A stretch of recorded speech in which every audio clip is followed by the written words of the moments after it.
అవును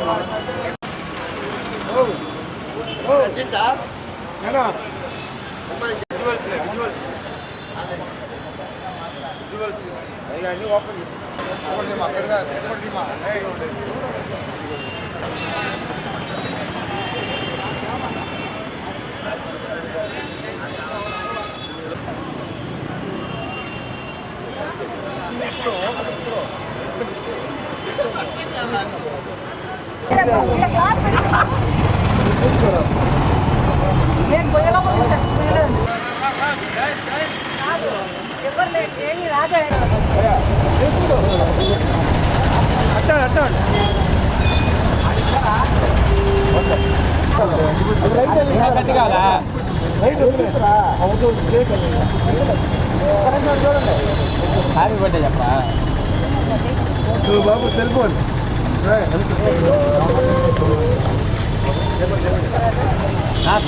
చెప్పన్నా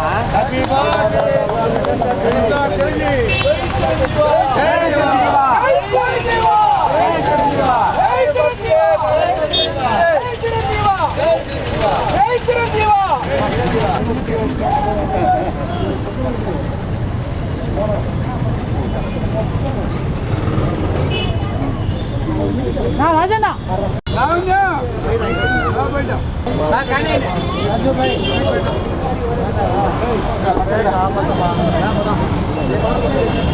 పట్టుమా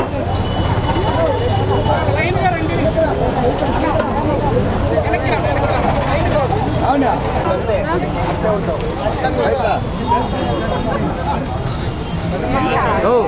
ఫోన్ మళ్ళీ మాట్లాడుతూ ఒకటి ఒక్కొక్కరు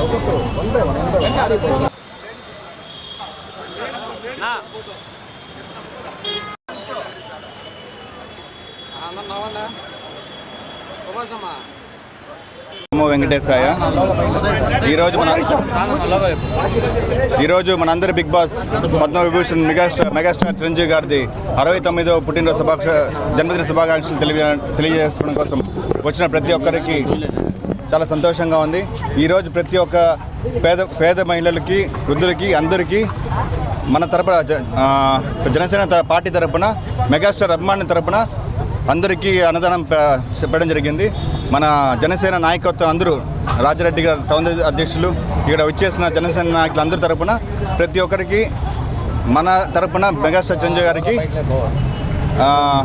జన్మదిన శుభాకాంక్షలు తెలియజేసుకుంటూ ఆయన నాన్నగారికి ఉన్న ఎప్పుడు ప్రజారాజ్యంలో అధ్యక్షుడిగా పనిచేసినప్పటి నుంచి మంచి అనుబంధం ఉంది. ఆ అనుబంధంతోనే మన ఇంటికి రావడం జరిగింది.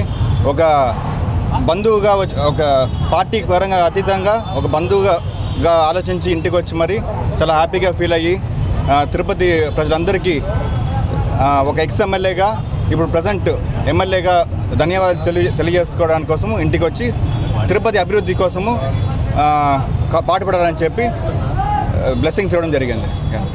రండి. ముందుగా ఆపద్బంధుడు, అభిమానులు ఆపదలో ఉంటే ఏ అభిమానికి నేనున్నానని చెప్పి భరోసా ఇచ్చే పద్మభూషణం డాక్టర్ మెగాస్టార్ చిరంజీవి గారికి జన్మదిన శుభాకాంక్షలు తెలియజేస్తూ, ఈరోజు తిరుపతిలో ఎమ్మెల్యే ఆర్ఎన్ శ్రీనివాసులు గారు ఆదేశాల మేరకు తిరుపతిలో మెగాస్టార్ చిరంజీవి గారి జన్మదినాన్ని ఘనంగా జరుపుకుంటూ, అదేవిధంగా ఈరోజు తిరుపతిలో పలు చోట్ల అన్నదాన కార్యక్రమాలు, ఈ యొక్క రక్తదాన కార్యక్రమాలు, ఎక్కడైతే పేద ప్రజలు ఉన్నారో వాళ్ళకందరికీ బెడ్షీట్లు, దుప్పట్లు ఇవన్నీ కూడా పంచి మెగా ఫ్యామిలీకి సంబంధించిన అభిమానులు కానీ, జనసేన పార్టీ కార్యకర్తలు, లీడర్లు ఎవరైనా సరే సేవ కలిగిన వారని చెప్పి తెలియజేయడానికి ఈరోజు తిరుపతిలో ఈ కార్యక్రమం మొదలుపెట్టాం. ఈ కార్యక్రమానికి ముఖ్య అతిథులుగా ఆర్ఎన్ మదన్ గారు రావడం మాకు చాలా ఆనందకరంగా ఉంది. పవన్ కళ్యాణ్ గారి అభిమానులు, జనసేన పార్టీ నాయకులు సేవా కార్యక్రమంలో ముందుంటారని చెప్పి తెలియజేయడానికి ఇదొక నిదర్శనం.